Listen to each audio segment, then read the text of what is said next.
Okay.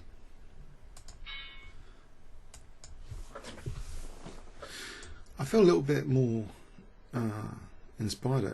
The wins were, I think, inspiring more. I feel a bit more inspired than yesterday. I think, you know, the weather's a bit downcast today. Queen's Gambit declined. I noticed Queen's Gambit declined. Actually, I'm going to put the bishop to g6 for a laugh, because I think that would annoy him if he's played Queen c2, deliberately designed against this. Okay, I'll allow the double pawns just to get the bishop out. Okay, and maybe I'll try and castle queenside cheekily. He's going to castle queenside as well. So Queen a5. If I castle queenside, there might be knight d5 or knight b5, but not at the moment, I hope. Okay. So king b8, b5, knight b6 to c4, something like that. King a8, rook b8. Get a b file attack. If nothing else, that's one plan. Or let's see another plan. Wait for e4 and try and blockade d5, the d pawn.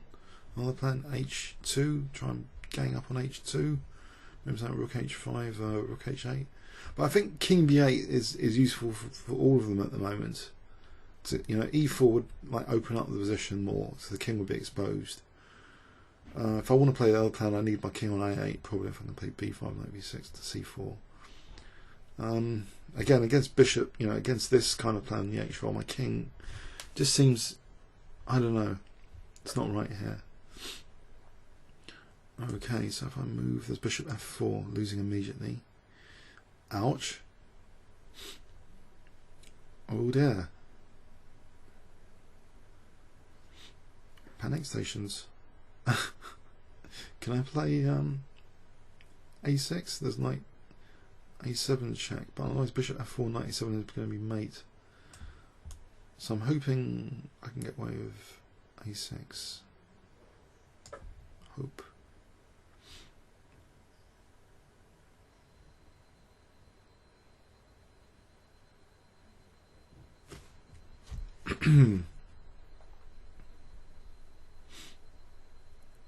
Okay, so knight a7, king b8, bishop f4, let's take b4, I can take the bishop, d2 is an illegal move to attack the queen. Maybe e4 first, but I just take the knight. The knight's got to retreat, surely the knight's got to retreat. Now I can play king b8, bishop f4, and play king a8.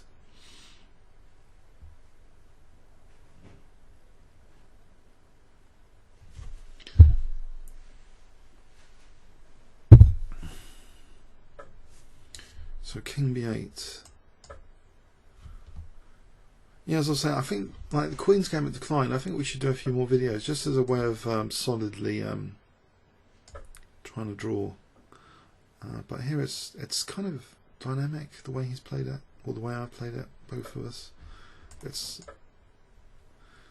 I'm hoping I can maybe get pressure on the e file here. I can maybe take on c3 and double up rooks on e3. Maybe rook e6 or rook e6, or just maybe knight b6 or knight f8 to try and harass that bishop. Maybe knight e6, try and take that bishop to weaken e3.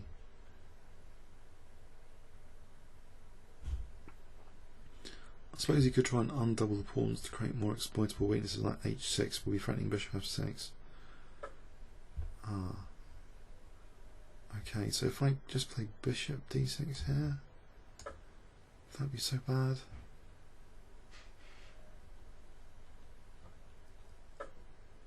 Alright, so if I take on e4, can I try and win g4? Cheekily, if takes knight g4, I lose the exchange. Okay, so I've given them a big centre with e5 on the cards. Oh dear. I have to sack the exchange. Oh well. Dark square bishop could be useful. It's for a pawn. I'll play bishop b8. The centre's a bit fragile. I hope. Bishop B8.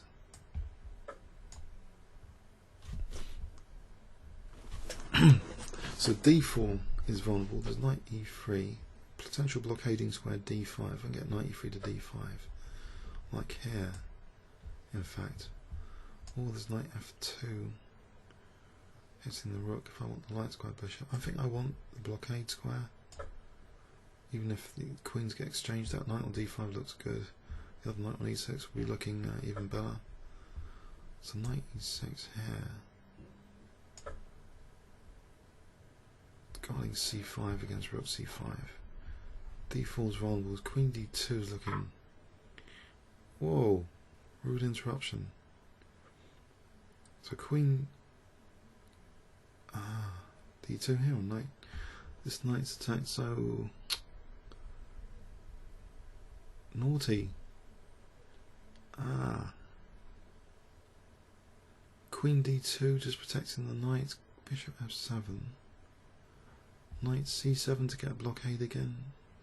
There's no rook C2 or rook D1. It's queen C... I think I'll do that, attacking the knight on E2.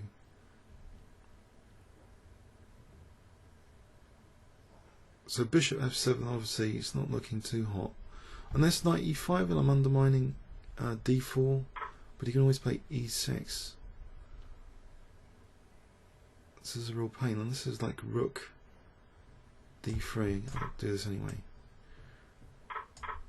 It's like rook D3 potentially on the cards. This pawn's very strong. Or is it? If I can get to play bishop E5 just to get an attack on B2 before the pawn queens, just before the pawn gets to the queening square. Bishop E5, and there's knight D5 to try and stop the pawn as well. But bishop E5 first, then knight D5. So he's running short of time here. So okay, so knight D5 here, blockade. Or can I keep the queens on? We'll just take on B4, knight D5. And bishop F4. Okay, I'll take and play this. Maybe rook, try and hold on against rook D5 for this pawn. And bishop F4 of rook E1. Bishop E5 here to try and play. Actually, if I can just set a trap here for bishop E5 for rook G7, there's check. So bishop E5 is a threat here. So for rook B2, and then hopefully a little bit of counterplay. Okay, what can I win here? I can take on B4. Rook D2, rook king B1. It's knight C3. I think I'll take on B4 first. And go back here. So B5 could be threatening B4. So if that might be strong. Okay, I'll try B5. Mind you, this bishop's now discovered check. Whoops. B4. If I can just mate the king here. Knight B6, King B6, Rook E5. King's not getting mated, is it? So why isn't the king getting mated? That's the question. Why isn't Knight B6 almost mating? King A5 and then hold on to the pawn with Bishop D6. That could be good. So that rook A2 is threatening mate. There's no check at the moment. Rook A2 is threatening mate. Surely. So rook C6, rook A2 is mate.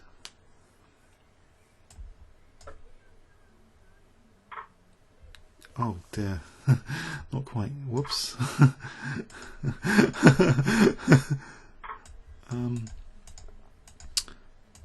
That was a bit unfortunate. I'll take this guy. Play a check.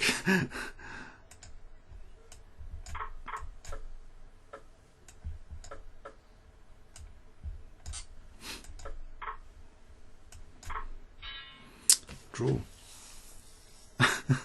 Nearly had him. Oh dear, what a mess. So I thought this was all over.